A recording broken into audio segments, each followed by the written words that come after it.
Jésus. Shalom, shalom. Shalom. Shalom. Est-ce que nous pouvons acclamer pour le Seigneur? Alléluia. Acclame très fort pour le roi des rois.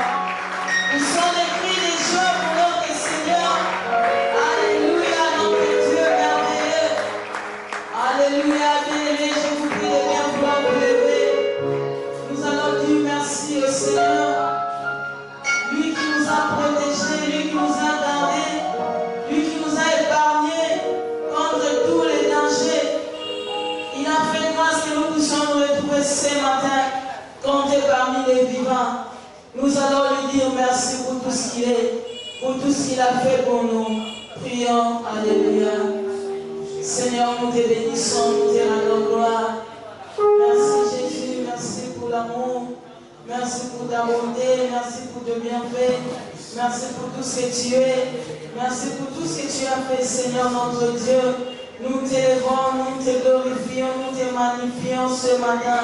Sois béni, sois élevé à jamais. D'âge en âge, tu vis, éternité en éternité, tu es Dieu. Tu ne changes pas, tu ne changeras jamais.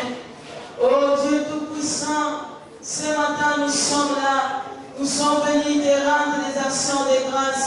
Nous sommes venus te rendre gloire pour tout ce que tu as fait, oh Dieu, pour ta protection, pour ta bonté que tu ne cesses de renouveler chaque matin dans nos vies.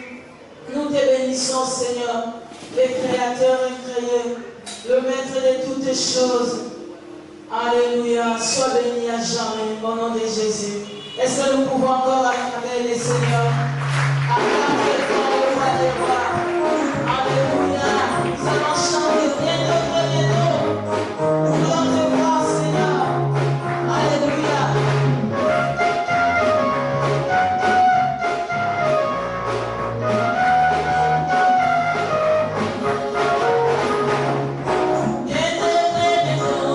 Nous allons voir le Seigneur.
Yeah.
Et soumettons la suite des équipes de Seigneur, qui a régné sans partage. Nous déclarons tous les usurpateurs qui ont régné dans la vie de tes enfants. Et nous t'élèvons au-dessus de tous les noms que nous avons entendus, que nous avons prononcé, proclamé, même des noms qui nous ont fait clamer, qui nous ont fait descendre.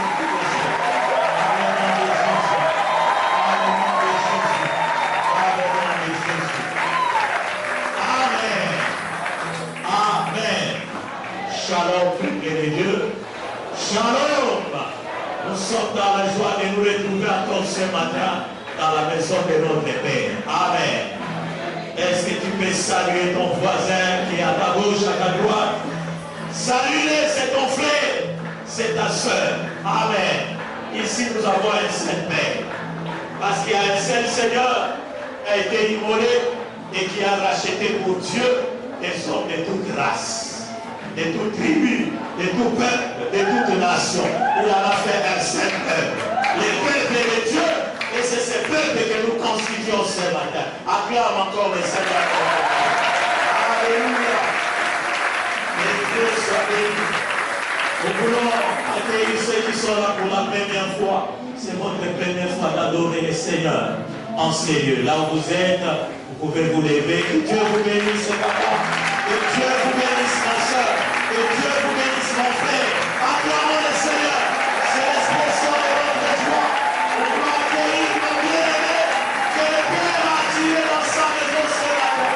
Même si ceux qui sont à côté de vous ne vous connaissent pas, ne vous inquiétez pas. Il y a quelqu'un qui vous connaît très bien. Avant que vous soyez conçus dans le sein de votre mère, il vous connaissait. Vous êtes un projet de Dieu. Alléluia.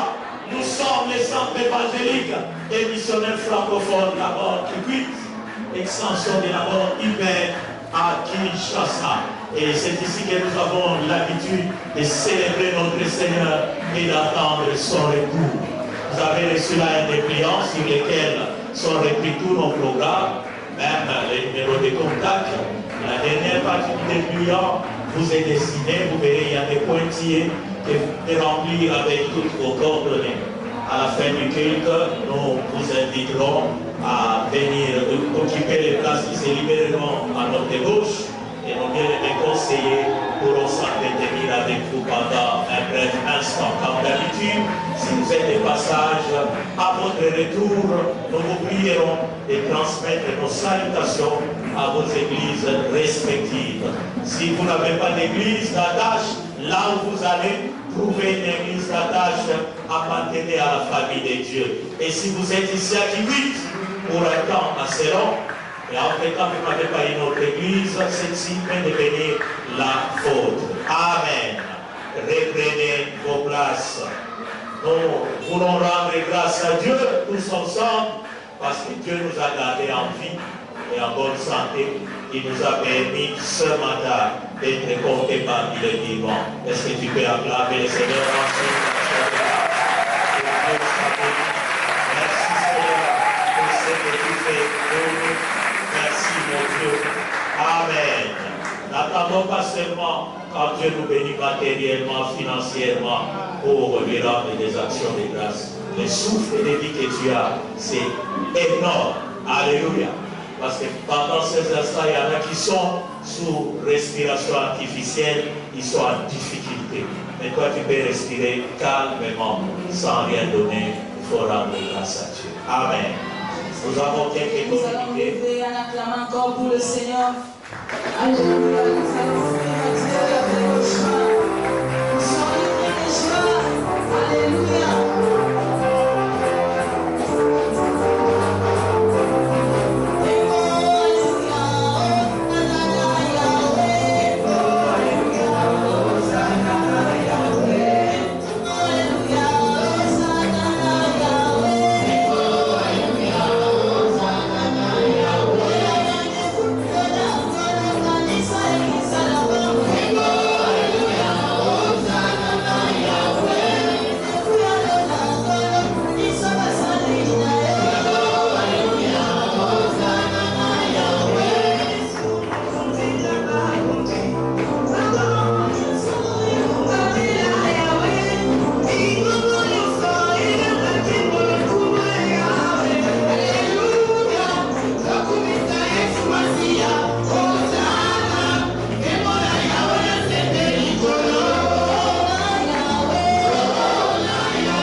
pour disposer ton cœur, pour te préparer à l'écouter comme il faut.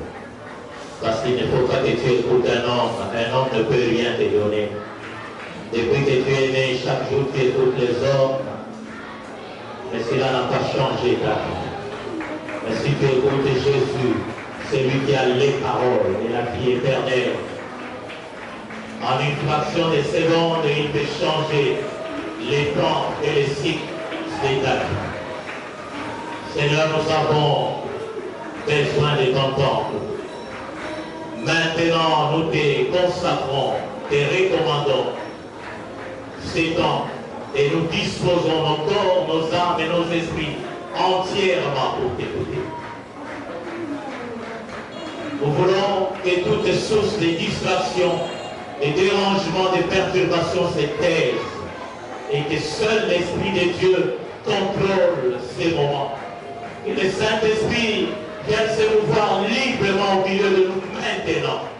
Que le Saint-Esprit vienne glorifier seulement Jésus, celui que nous avons élevé en Seigneur. Seigneur, nous voulons que toi seul tu sois vu et que nous, Seigneur, nous nous cachions, que tu croisses et que nous diminuions. Que ta parole, en cet instant, soit la seule autorité au milieu de nous.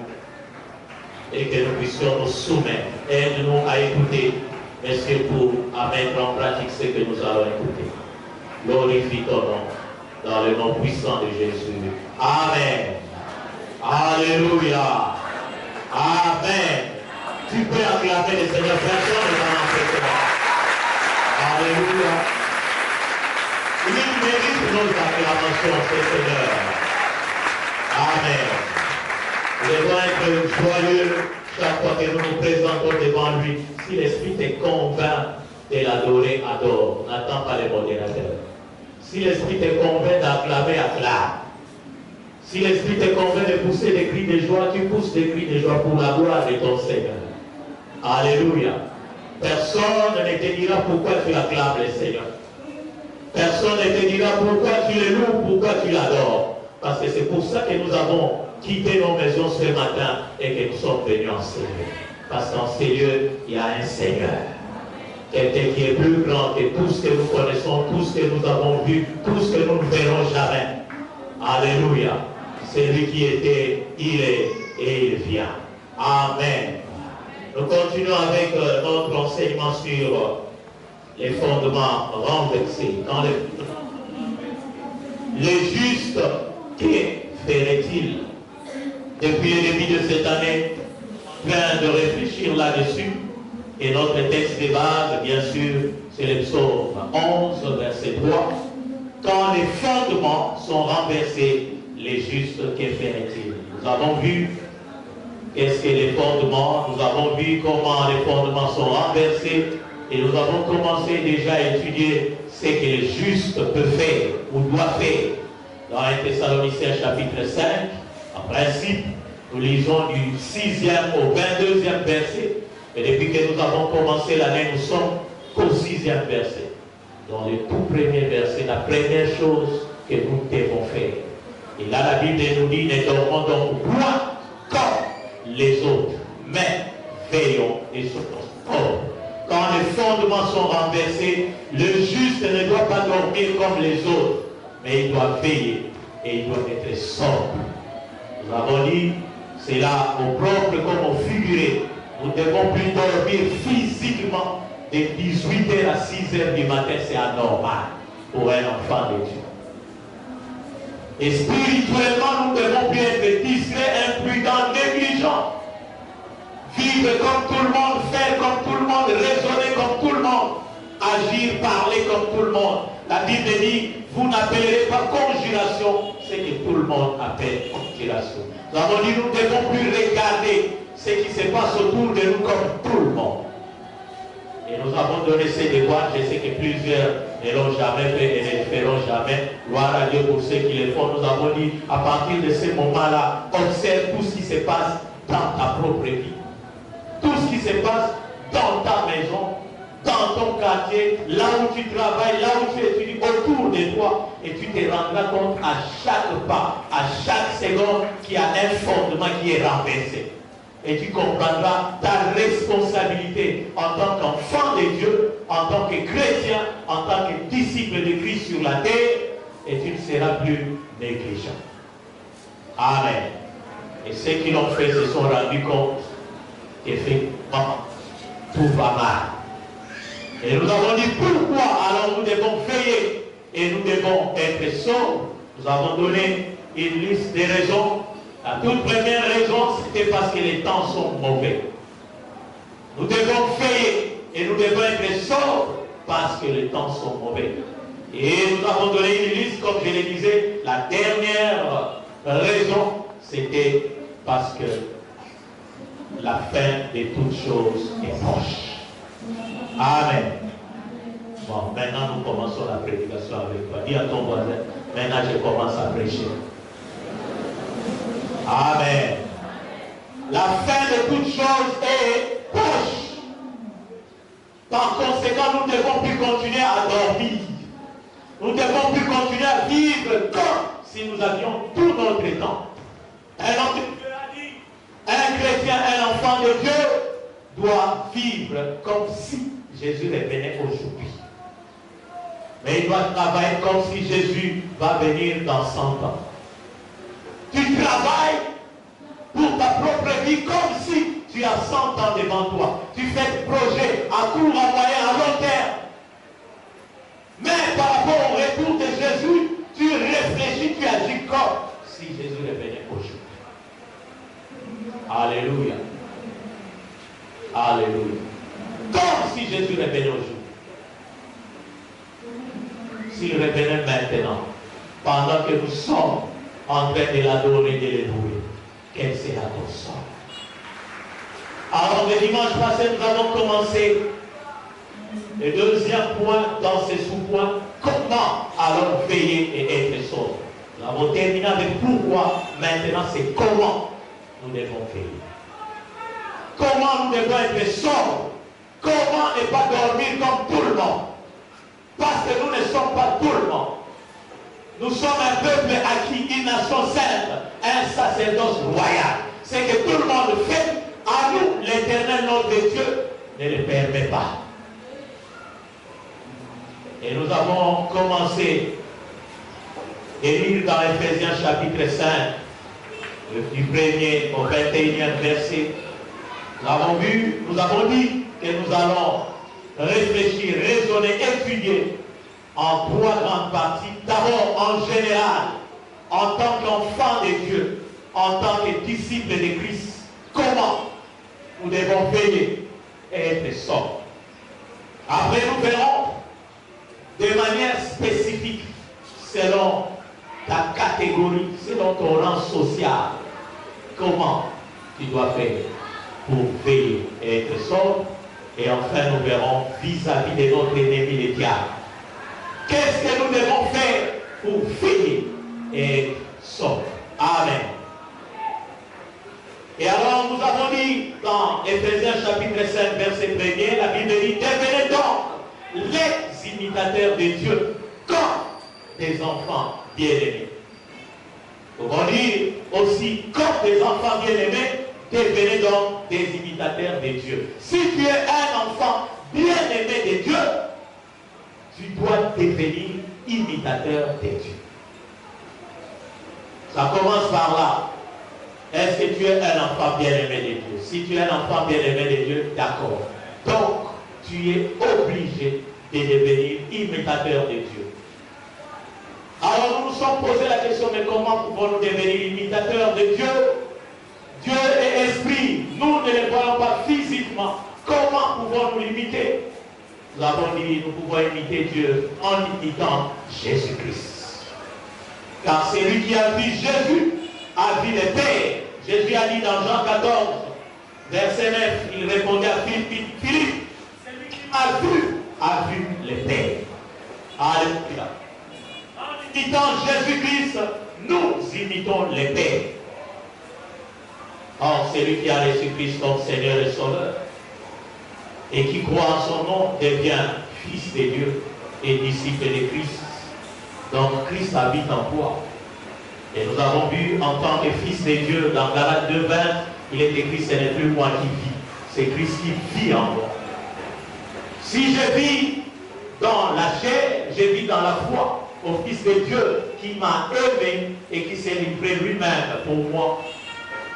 À partir du moment où j'ai reçu Christ comme Seigneur et Sauveur, je ne peux plus vivre comme je vivais avant. Et nous avons vu, nous avons dit, avant de penser, tu dois réfléchir et dire, est-ce que Christ peut penser comme ça?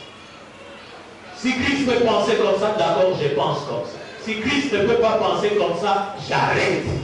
Je ne peux pas penser comme ça. Avant d'ouvrir ta bouche pour parler, tu réfléchis, est-ce que Christ peut dire ce que je vais dire là? C'est simple. Si oui, je le dis. Sinon, je me tais. Avant d'agir, de poser un acte, tu te poses la question, est-ce que Christ peut agir de cette façon? Est-ce que Christ peut faire ce que je veux faire là? Si oui, je le fais. Sinon, je ne le fais pas. Même si tout le monde, tous les pays le font, parce que Christ ne peut pas le faire, moi, je ne le ferai pas. Alors tu feras taire ceux qui disent, si tu vas quelque part, tu trouves les gens danser du pied gauche, toi aussi danse du pied gauche. Ça, c'est l'évangile des démons. Si tout le monde se prostitue, moi, en Christ, je ne me prostituerai jamais. Parce que le Christ que moi j'ai reçu n'est pas une prostituée, n'est pas un prostitué. Ce n'est pas parce que tout le monde le fait que je dois le faire. Alléluia. Et nous avons dit que la nature réclame, recherche, attend avec un ardent désir la manifestation des vrais fils de Dieu. Pourquoi? Parce que la nature a vu les tout premiers fils que Dieu a créés, Adam et Ève, à son image et à sa ressemblance. La nature sait qui est fils de Dieu, comment se présente un fils de Dieu. Nous pouvons nous tromper entre nous, mais nous ne tromperons jamais la nature. La nature sait comment est celui qui est créé à l'image de Dieu. Et quand Adam a péché, il a été chassé, c'est vrai, il a perdu cette nature. Mais Dieu qui nous a aimés, nous a restitué cette nature en Christ qui vit en toi, je le vois. Et quand la nature te voit, il voit le Fils unique de Dieu, Jésus-Christ. Il ne voit plus Adam, il voit Jésus. Mais quand maintenant il te regarde, elle te regarde plutôt la nature, et elle trouve que tu ne reflètes pas Jésus, la nature crie. C'est que le Seigneur m'a appris ce matin, très tôt le matin. La nature crie sur nous chaque jour. Donc depuis que tu as quitté sa maison jusqu'à arriver ici, la nature était en train de crier sur toi. Si tu n'as pas le caractère de Jésus. On va donner l'image des joueurs de football quand les spectateurs ne sont pas d'accord ou n'aiment pas ces joueurs-là. Dès qu'on cherche à les faire entrer, tout le monde dans les stades crie, il siffle contre nous. C'est comme ça que ça se passe avec toi et moi quand nous circulons dans le monde. Quand la nature n'est pas d'accord avec toi, la nature ne voit pas en toi l'image du Fils unique de Jésus. Il écrit les arbres, les animaux, tout ce qui te rencontre sur les chemins crie contre toi. Je sors de chez moi, je vais à l'église, mais sur tous les chemins, la nature est en train de crier contre moi. Tous des cris.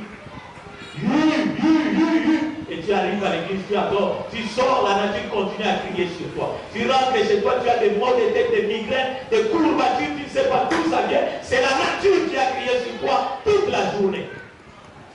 Parce que tu ne reflètes pas le Fils de Dieu. Alléluia. J'ai été surpris de comprendre ça seulement. La nature connaît le Fils de Dieu. Il connaît les vrais. Parce qu'il nous voit à l'image de Jésus. Tu peux faire tout ce que tu veux. Je peux faire tout ce que je veux. Je peux crier devant vous.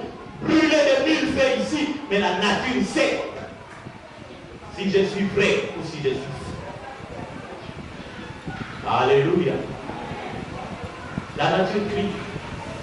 Et la fois passée, je vous ai dit ceux qui ont dit les murs ont des oreilles. D'une certaine manière, ils avaient raison.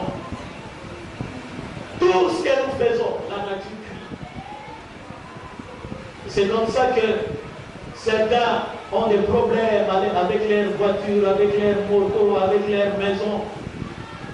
Tu as une moto que tu as achetée avec l'argent volé. Chaque fois que tu montes sur cette moto, elle crie sur toi. Tu as une voiture que tu as achetée avec l'argent volé. Chaque fois que tu montes, elle crie. Tu habites dans une maison construite avec de l'argent mal acquis. Chaque brique crie. C'est pourquoi certaines maisons ne crient pas, elles ont des fissures chaque jour. Parce que les briques crient, je dois sortir. Je ne suis pas chez moi. Tu dors sur un lit que tu avais acheté avec l'argent mal acquis. Chaque jour quand tu dors, ce lit crie. C'est pourquoi tu fais des cauchemars. Tu dors pas bien. Il crie sur toi. Tu portes des habits mal acquis, il crie sur toi. Tu manges une nourriture mal acquise, elle crie sur toi. Tu as des problèmes de santé. Tu vas à l'hôpital, on ne trouve pas de quoi tu souffres parce que cette nourriture crie. Et comme elle est transformée, elle est dans ton sang, elle continue à crier dans ton sang. Alléluia. Nous devons être des vrais fils de Dieu. Ce n'est plus toi qui vis, c'est Christ qui vient. Là où tu veux aller, quand tes pieds et tes jambes veulent te conduire quelque part, demande-leur, est-ce que Jésus-Christ peut aller là? Si oui, tu vas. Sinon, je ne pars pas. Alléluia. La fin de toutes choses est proche. Nous devons arrêter avec ce christianisme théorique qui ne nous a rien donné. J'ai demandé à Dieu, mais Seigneur, pourquoi au début de l'année, tu me donnes un message très primaire, inutile. Vous cherchez d'aller plus loin alors que vous n'avez pas de fondation. Tu peux bâtir une maison en étage, sans fondation, elle va s'écrouler. Avant de monter plus haut, dans tout ce que nous cherchons, tout ce que nous voulons voir, la puissance, la gloire, l'argent, tout ça, fondation. Quand tu n'as pas de fondation, ça s'écroule. Il faut commencer par là. L'église a oublié la fondation, l'église veut monter plus haut. Ça ne tiendra pas. Nous devons commencer là. Nous n'avons pas de relation avec Dieu, mais nous voulons faire des choses avec Dieu. Ça ne se fait pas. Pendant que j'étais là, pendant les offrandes, le Seigneur m'a rappelé que plusieurs prêtent leur téléphone plus que Dieu. Ils ont une très bonne relation avec leur téléphone, mais ils n'ont aucune relation avec Dieu. Aucune. Si on pouvait traiter les Dieu comme nous traitons les téléphones, nous ne serions pas des chrétiens médiocres. Tu ne peux pas passer une journée sans ton téléphone, mais tu peux passer tout un mois sans Dieu. Voilà pourquoi nous échouons. Voilà pourquoi nous plairons. Voilà pourquoi chaque instant, les fondements sont renversés et nous sommes distraits. Nous ne remarquons rien.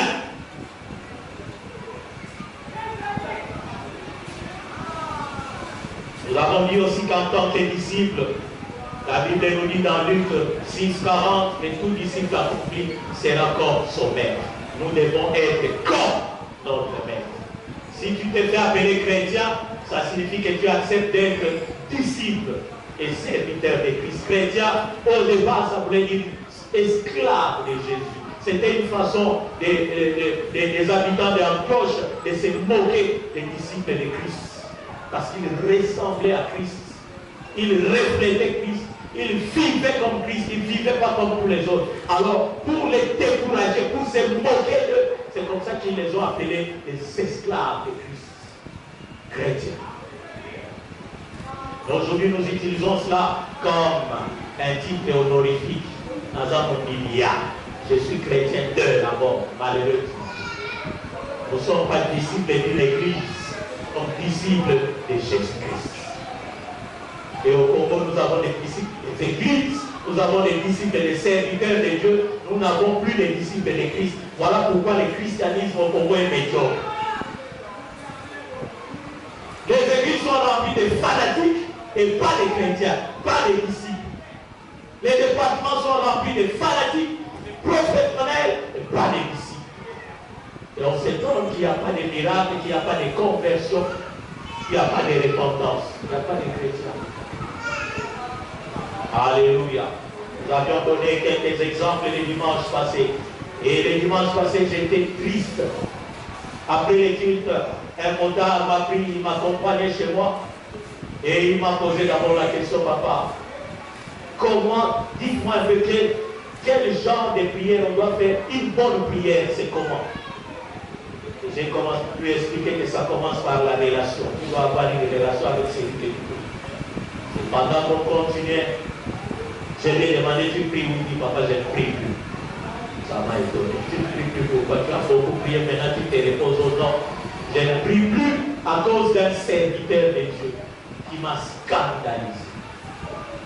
Il m'a décrit ce serviteur de Dieu. Cet homme-là, il n'est pas pasteur, bien sûr, mais dans son église, il est la deuxième personnalité. Après le pasteur, c'est lui. Mais cet homme lui a rendu la vie difficile et impossible. Je vous épargne les détails. Méchant. Il a appauvri. Tout le monde, même les instances judiciaires, ont trouvé que les jeunes hommes avaient raison. Mais cet homme-là s'est acharné sur lui. Il était innocent. Acharné jusqu'à lui faire perdre tout ce qu'il avait. Même la moto qu'il avait. Maintenant, il est endetté. Alors il s'est dit, si celui-ci, qui est serviteur de Dieu, est méchant, comment moi je vais aller à l'église? Je vais aller faire quoi? Alléluia. Qu'est-ce que je vais aller faire à l'église? Celui-ci qui se tient chaque dimanche après son pasteur défend l'église. Qu'est-ce que moi j'irai faire à l'église? Quand nous fermons la porte du paradis aux âmes pour lesquelles Christ est mort à la croix. Jésus-Christ a dit, il est impossible qu'il n'y ait pas de scandale sur la terre, même malheur à celui qui scandalisera elle est si plus petit. Cet homme-là se tient chaque dimanche devant le peuple de Dieu. Je ne sais pas s'il prêche, je ne sais pas qu'est-ce qu'il fait, mais il oublie qu'il a une grosse pierre sur son cou. Grosse pierre. Parce que celui qui scandalise un fils de Dieu, on lui attache une grosse pierre de moulin au cou. Alléluia. Disciple de Christ, tu dois être comme toi-même. Et alors nous avons dit par rapport à cela, nous devons faire tous nos efforts, comme Paul qui pouvait dire à tous ceux à qui il enseignait la parole de Dieu, soyez mes imitateurs, comme je le suis moi-même de Christ. Je prie, Seigneur, que j'ai aussi l'occasion de dire au peuple de Dieu, aux chrétiens, aux enfants de Dieu, soyez mes imitateurs. Parce qu'à partir du moment où tu arrives à très bien imiter Christ, tu peux demander aux autres d'être tes imitateurs. Et à ce moment-là, comme l'a dit aussi Paul, vous devenez un modèle. Vous devenez un modèle. Vous n'avez pas besoin de beaucoup parler. Vous n'avez pas besoin de faire de longues prédications. Mais vous devenez comme l'exemple que nous avons donné la fois passée, une Bible pour ceux qui vous regardent. Pour ceux qui vous regardent.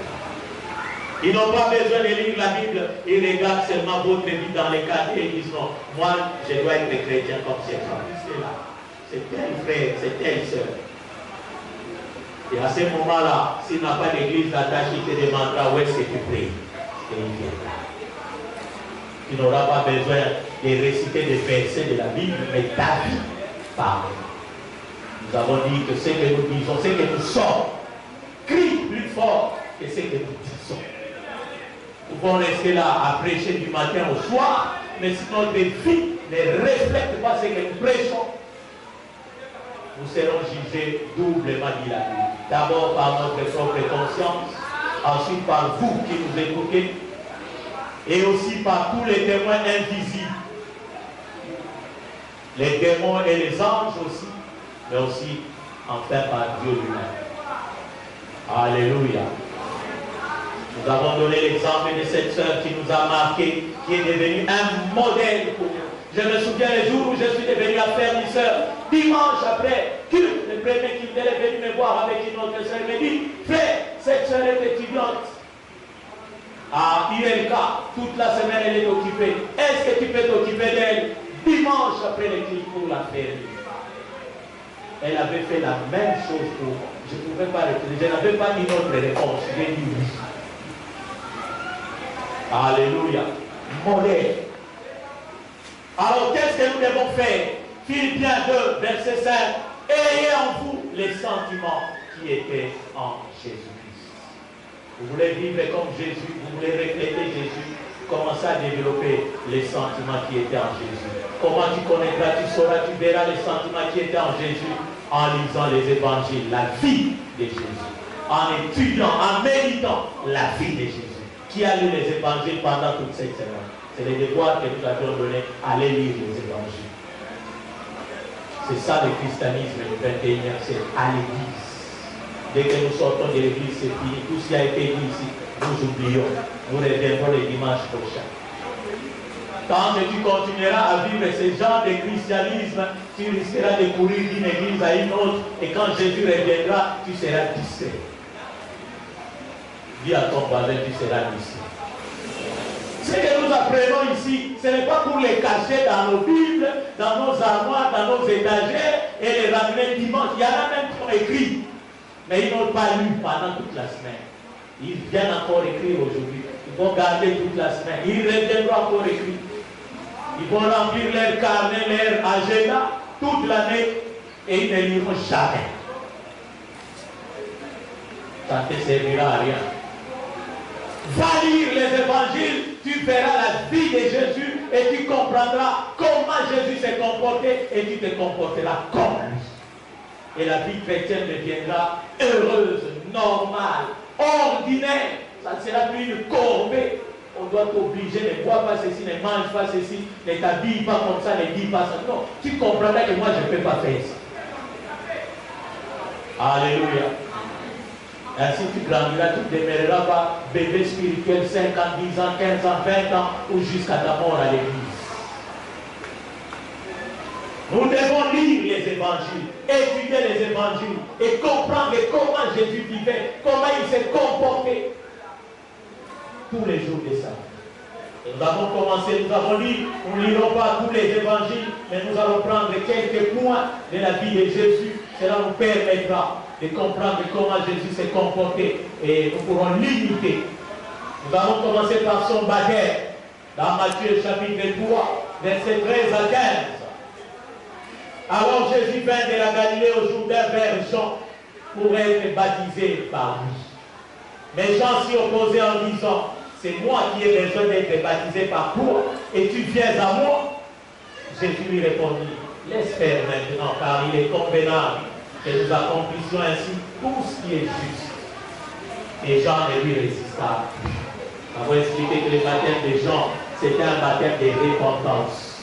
Ce sont les pécheurs qui avaient besoin de ce baptême pour se repentir de leurs péchés et renouer leur relation, leur communion avec Dieu. Et nous savons que Jésus n'avait jamais péché, donc il n'en avait pas besoin. Mais comme il voulait être un modèle à suivre, il est passé par là. Jean qui avait la révélation lui a dit non, ce n'est pas toi, c'est moi en fait qui ai besoin d'être baptisé par toi. Toi tu ne peux pas te faire baptiser par toi. Parce qu'avant Jean avait dit qu'il n'était même pas capable de s'agenouiller pour nouer les lacets des sandales de Jésus. Donc en quelque sorte Jean était incapable, il n'était pas qualifié pour se prosterner devant Jésus. C'est ça ce que Jean voulait dire. Parce que pour nouer ces lacets, il devait s'agenouiller et nouer les lacets de Jésus. Il dit, je ne suis même pas digne de m'agenouiller devant toi. Mais toi tu viens pour que moi je te baptise, je ne peux pas le faire. Jésus lui dit non. Laisse faire pour que nous accomplissions tout ce qui est juste. Qu'est-ce qui est juste? C'est la volonté de son Père. Il a accompli la volonté de son Père. Aujourd'hui, nous ne voulons pas accomplir la volonté de Dieu. Nous voulons que Dieu accomplisse notre volonté. Dieu doit faire ce que moi je veux. Dieu doit faire ce que moi j'ai. Et Dieu doit obéir à ce que moi je veux. Je veux telle chose, Seigneur, tu me donnes. Je suis ton enfant. Même ceux qui ne prient pas, ils ont ça. Mais moi, ton fils, quel genre de prière médiocre des Congolais? Ceux qui ne prient pas sont bénis. Mais moi, ton fils, quelle est la différence entre cette prière et la prière du pharisien? Je ne suis pas comme ces publicains. Je jeûne 3 fois par semaine. Quelle est la différence entre les deux prières? Et tu te demandes que Dieu ne réponde pas. C'est une prière égoïste et insensée. Si tu as l'habitude de la faire, ne la fais plus. Dis à ton voisin de la faire. Nous avons tant de prières insensées que nous faisons dans les églises du Congo. Qui t'a dit que Dieu est injuste? Qui t'a donné le droit de juger Dieu? Tu sais pourquoi Dieu leur donne ses enfants et pourquoi toi il ne te les donne pas. Alléluia. Parce que nous voulons que Dieu fasse notre part. Nous ne voulons pas nous soumettre à Dieu, nous ne voulons pas obéir à Dieu, mais nous obligeons Dieu à faire notre volonté. Si d'ici la fin de ce mois tu ne me bénis pas, je ne viendrai plus à l'église, je ne prierai plus. Qui va payer? Si tu ne pries plus, tu ne viens plus à l'église, qui paye? C'est toi qui ira brûler dans le feu qui ne s'éteint jamais. Pas lui. Lui, il a tout fait pour toi. Il a même sacrifié son fils. Quiconque croit ne périra point. Si tu ne crois pas, tu vas périr. Peu importe ce que tu fais à l'église, peu importe ce que tu donnes à l'église, tu périras. Jésus-Christ a dit à ses disciples et aux pharisiens, il a dit, vous croyez que ces gens dont Pilate a mélangé leur sang avec les sacrifices étaient les plus méchants que tous? Non, mais si vous ne vous répandez pas, vous périrez tous également. Vous croyez que ceux sur qui la tour de Siloé est tombée étaient les plus pécheurs, les plus méchants que tous? Non, mais si vous ne vous répandez pas, vous périrez tous. Même si vous prêchez comme moi ce matin, si tu ne te répands pas, tu périras. Si je ne me répands pas, je périrai. Voilà pourquoi Paul pouvait dire, je traite mon corps durement, je le tiens assujetti, pour que, après avoir prêché à tout le monde, que je ne sois pas rejeté. Ce n'est pas parce que je prêche que je suis spécial, non. Au contraire, c'est une responsabilité parce que je suis jugé doublement. Tout ce que je vous dis, ma conscience tout de suite me reproche, me juge. Et vous aussi, vous me jugez. Alléluia. Et si je ne me réponds pas, je périrai. Peu importe. Même si ma prédication vous bénit, vous allez au ciel. Mais si moi je ne me réponds pas, je périrai. Dieu est juste. Il ne fait pas exception de personne.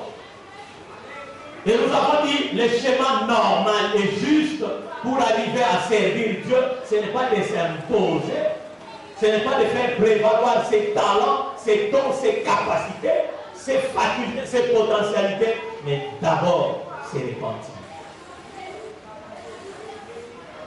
D'abord nouer une relation avec celui qu'on veut servir. On ne peut pas servir quelqu'un avec qui on n'a aucun contrat, aucun protocole d'accord, aucune relation, aucun engagement. Nous, on a bien place, ça ne se passe pas comme ça. D'abord, est-ce que là où tu chantais, tu es en relation avec lui? Est-ce que tu es né? Est-ce que tu t'es réellement répandu? Est-ce que tu es réellement enfant de Dieu?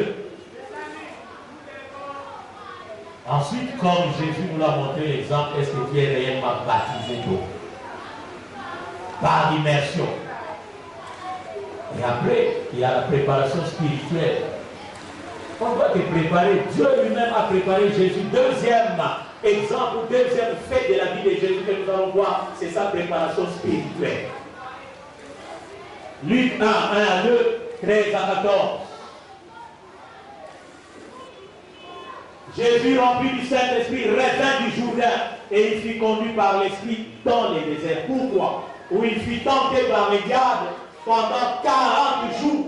Il ne mangea rien durant ces jours et après qu'ils furent écoulés, il eut faim. Verset 13. Après l'avoir tenté de toutes ses manières, les diables s'éloignaient de lui. Jusqu'à un moment favorable. Jésus, revêtu de la puissance de l'Esprit, retourna en Galilée et sa renommée s'est répandue dans tous les pays d'environ. Alléluia. Baptisé, il sort de l'eau. L'Esprit lui dit, va dans les déserts. Là, tu vas recevoir les enseignements, les instructions. Tu dois être préparé spirituellement avant d'affronter ton ministère. Mais nous, dès que nous avons une petite vision, dès que nous sommes baptisés dans le Saint-Esprit, c'est fini.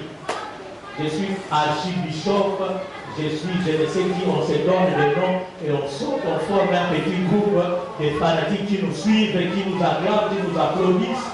Si Dieu nous donne une parole de connaissance, c'est fini. On se proclame prophète, on ouvre une église, un ministère et puis c'est fini. On n'a plus besoin de pères spirituels, d'encadreurs spirituels. Donc on a l'église, on a brûlé, ça tient à l'église. Tu vas brûler. Dis à ton voisin, tu vas brûler. C'est comme ça que plusieurs ont brûlé. Tu n'as encore que 2-3 petits versets dans ta tête et puis c'est fini. Campagne d'évangélisation, action évangélique et tout ça. Tu fais des bêtises, tu scandalises, mais entre-temps, on t'acclame parce que nous aimons acclamer les autres. Vous savez, je l'avais dit une fois ici, souvent les chrétiens ne rendent pas, nous ne rendons pas un bon service à nos encadreurs spirituels. On est là en train de crier, prêche, tout ça, même s'il dit des bêtises. On crie. Et lui, il croit qu'il est arrivé.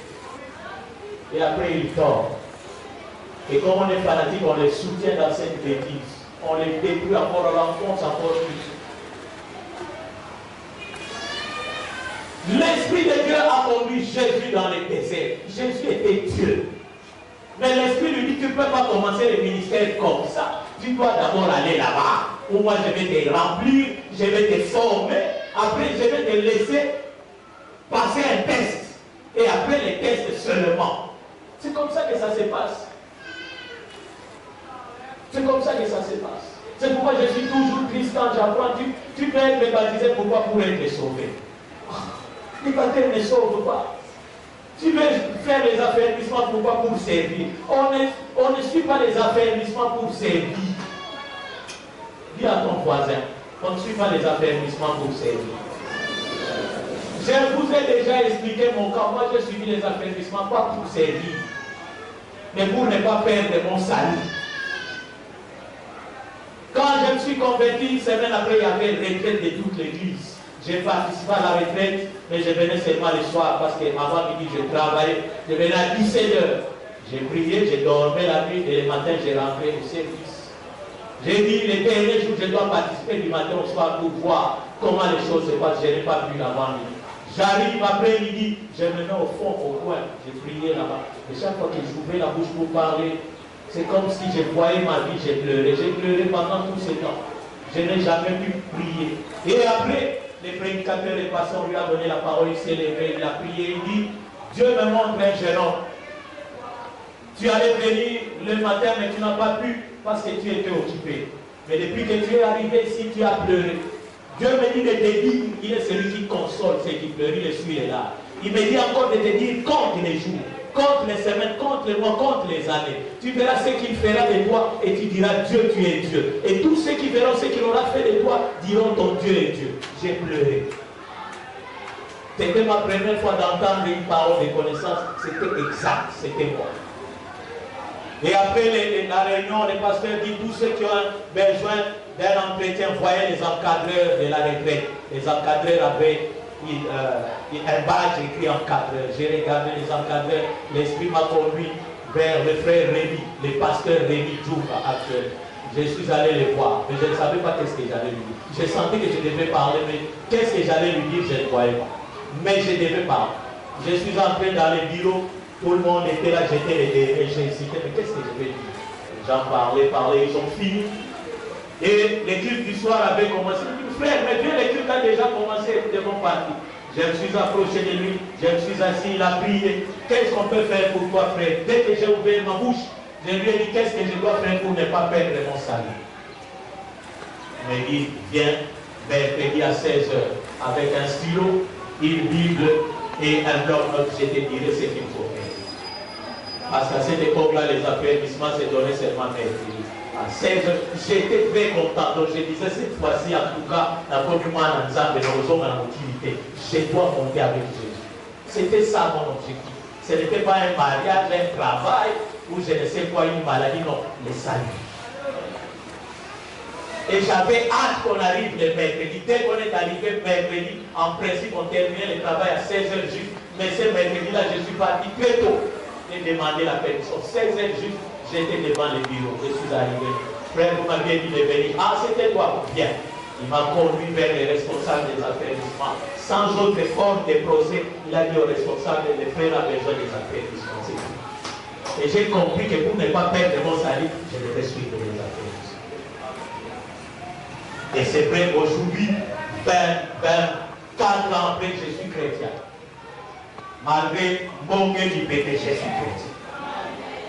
Parce que l'objectif, ce n'était pas, viens dans notre église, il y aura les mariages, viens dans notre église, il y aura le travail, viens dans notre église. Non, les saluts. Le jour où tu comprendras, tu suivras les affairissements, tu prendras ça à cœur. Et ça t'aidera pour toute ta vie et tu aideras les autres. Alléluia.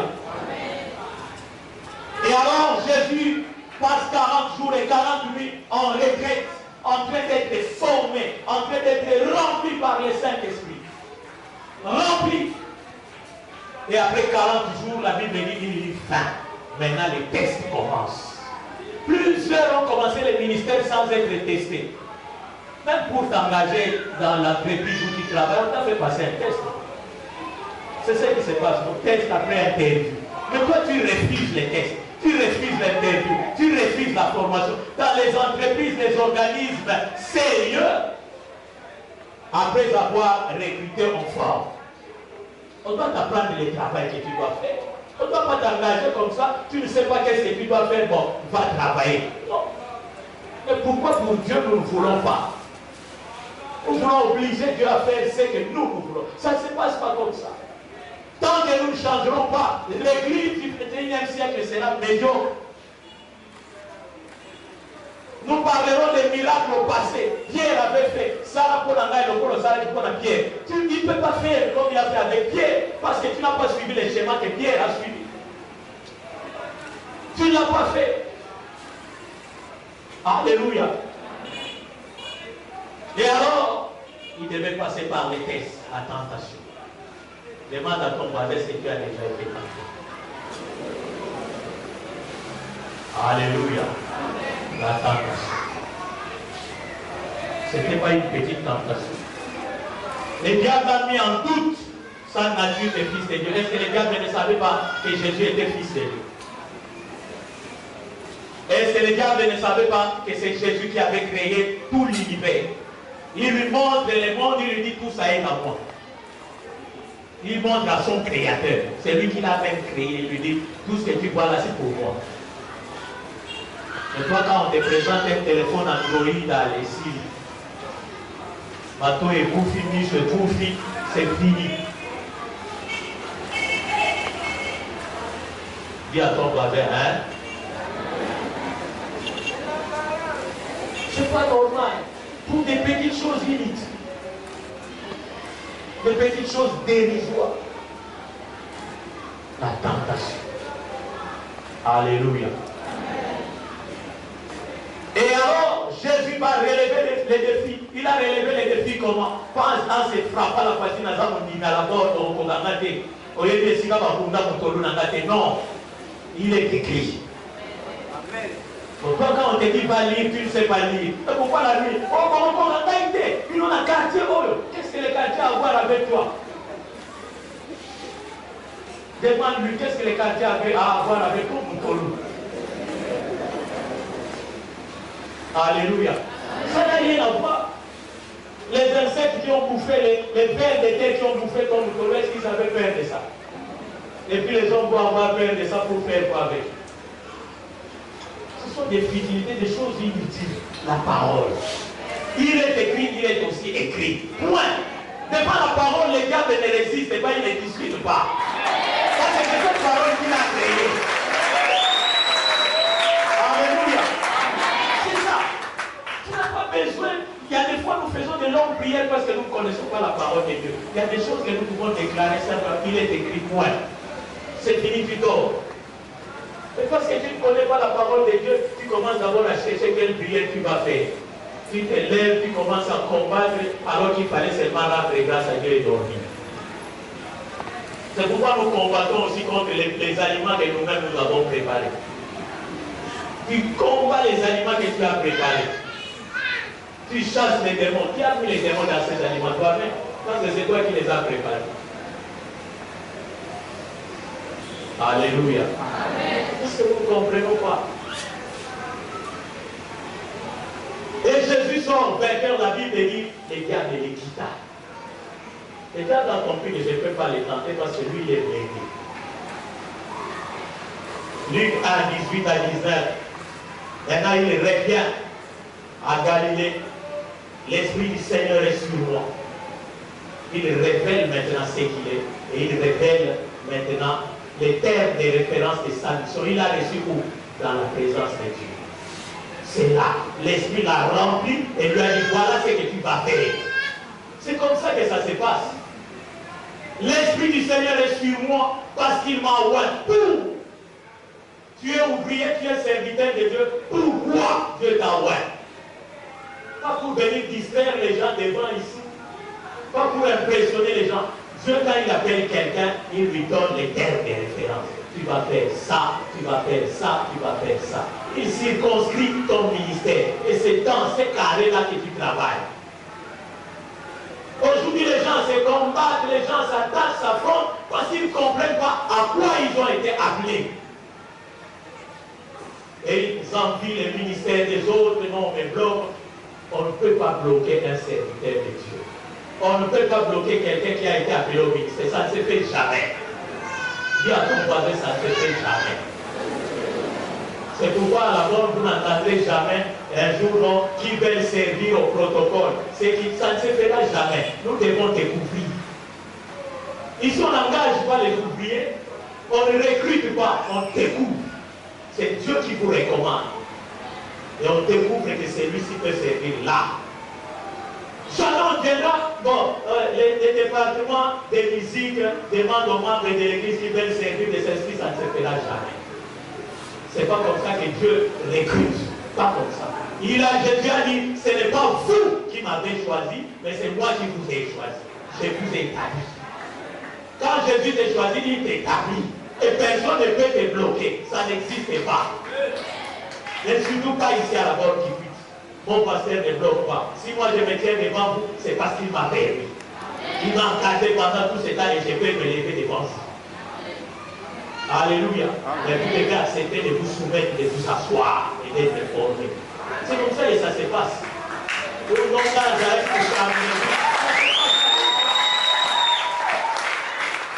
alléluia. Ça ne se passe pas comme ça. On doit s'asseoir.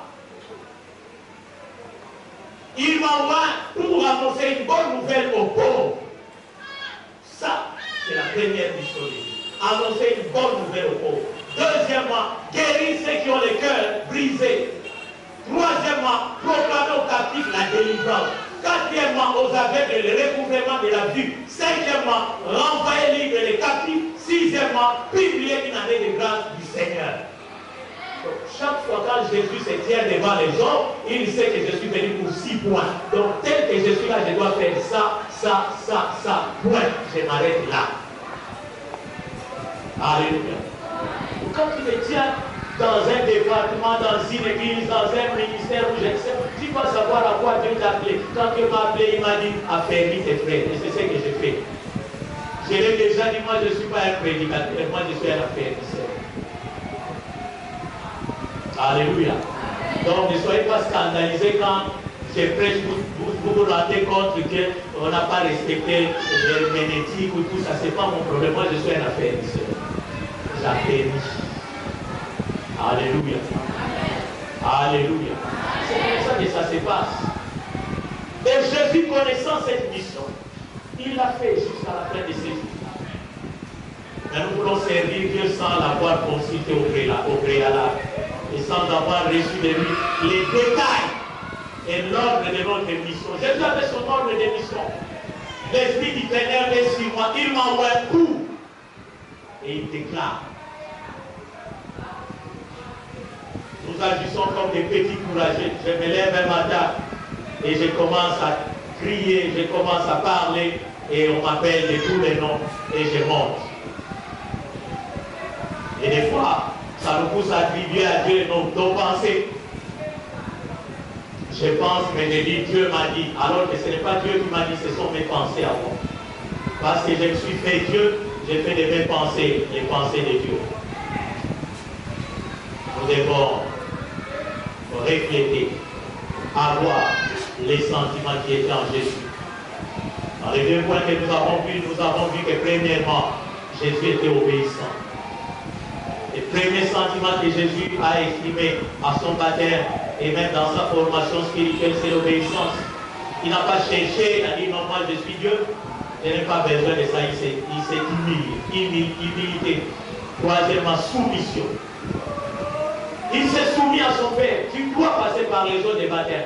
Il est passé par là. Tu dois aller au désert. Il est passé par là. Tu dois être tenté. Il est passé par là. Il a obéi. Il s'est humilié. Il s'est soumis. Amen. Amen. Que Dieu bénisse sa parole.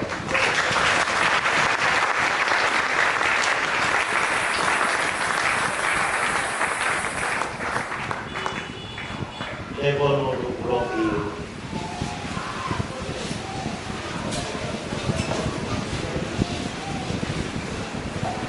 Lève-toi, nous voulons prier.